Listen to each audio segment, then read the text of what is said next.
Kadalasan, pag nasa party tayo or mag-o-order sa isang catering ay laging present itong beef and broccoli. Ayan po. So, nagluto ako ngayon.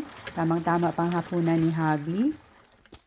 At syempre, kailangan natin ng beef. So, lalagyan natin ng cooking wine. Pag wala tayong cooking wine, ay pwede naman i-substitute yung chicken broth or beef broth. So, naglagay din tayo ng soy sauce at itong oyster sauce para mas lalong masarap itong lulutuin nating beef with broccoli.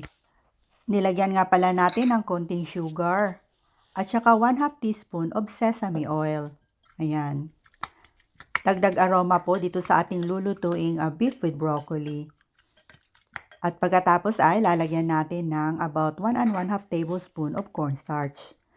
So, continue lang po ang paghalo-halo hanggang sa mag-blend na po lahat ng mga sangkap. Magpainit lang tayo ng kunting cooking oil and then igigisa na natin itong ating minced ginger at isunod na din natin itong garlic. At ilalagay na din natin itong ating broccoli, about 3 cups po ito. Stir lang natin at pagkatapos ay naglagay tayo ng kunting tubig, about 1/4 cup lang po. Pagkatapos ay tatakpan muna natin ng mga about 1 to 2 minutes.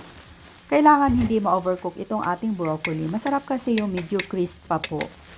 Ayan. At hanguin muna natin. Keep it warm dahil lalagay natin ito mamaya sa ating lulutuing beef.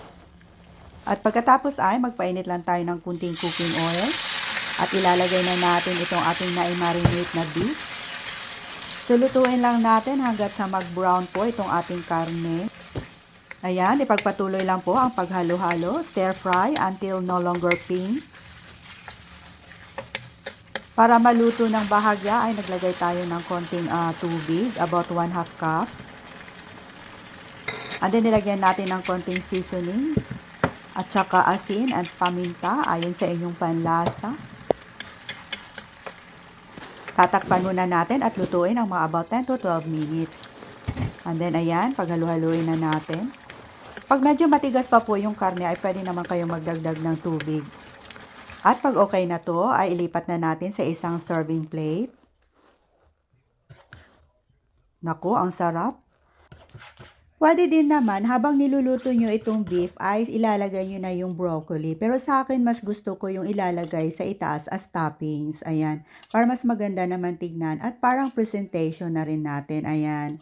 'Di ba ang ganda? So i-try nyo na din to mga Ma'am Shay. At siguradong magugustuhan nyo rin po. So tara, kain na po tayo. Maraming salamat.